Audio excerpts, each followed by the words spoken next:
want to stay on Chris Middleton. I want to talk about Joel Embiid, and I want to talk about Paul George. So we're moving into that kind of a conversation. All those guys missed. I don't know if you know, but the NBA is supposedly about to launch an investigation into Joel Embiid missing time. Matter of fact, I'll read it. I got a text from a guy, my guy in college, my buddy in college, one of my old roommates. This is what, and he's a big Philly fan. This week he texted me this before the game. He said, unprovoked, I didn't say nothing to him. He said, "Hey, I'm not a Sixers fan this year, by the way, so don't send me no hate text. I'm not on the team. I'm out, just like Embiid and Paul George." I said, "Damn, why are you changing up?" He said, "I'm out for this season. I'm just not rooting for anybody. I've lost patience, and they're not being truthful."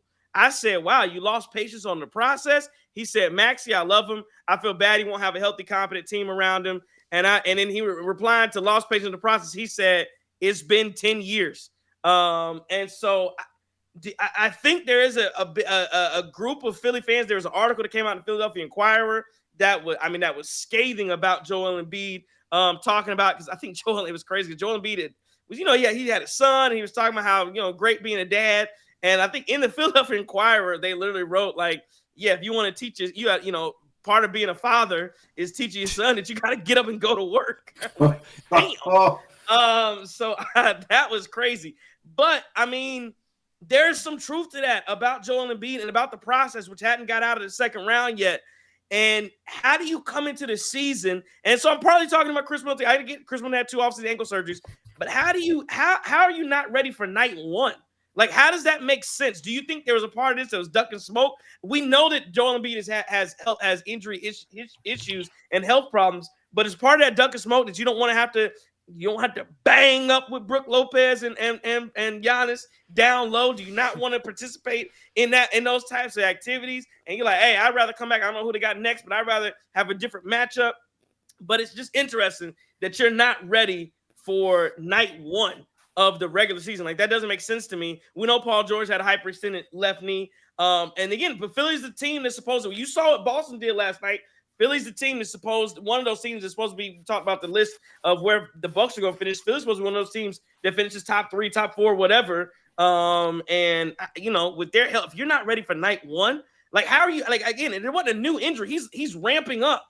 Like, how are you ramping? How did you ramp up and we're not ready to have your first night of or at least part of your ramp start on the first night of the regular season? Like that, like what Mike Irvin said, we losing recipes. Like, you should be amped up, excited to go out in front of your home crowd, season opener. And it's like, nah, I'm sitting on the bench. I mean, if you're a Philly fan, that's a sore sight to see. But I also kind of want to bring Chris into it because he misses too.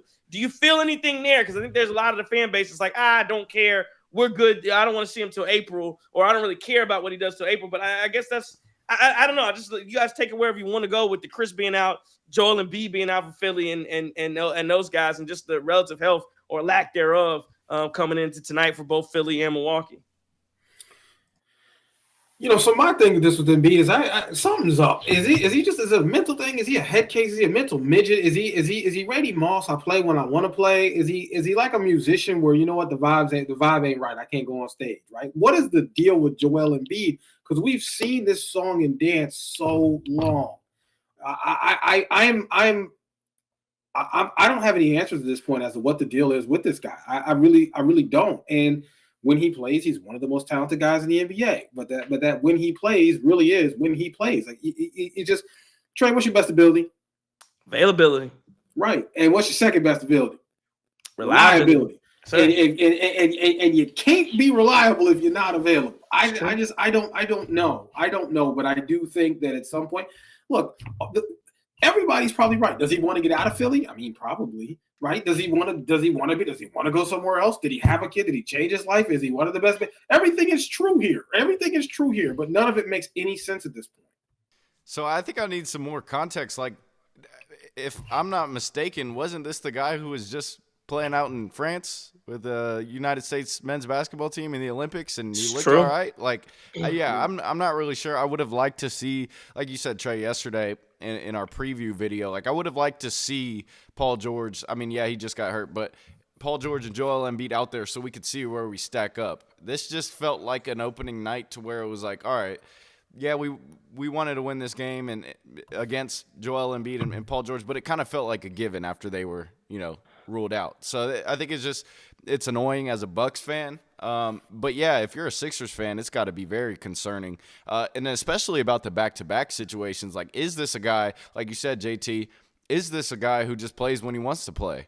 Is this a guy who has kind of let the noise get to him in the playoffs because he's not been available in the playoffs to where, all right, well, let me just make it to the playoffs so they don't have anything to say about me.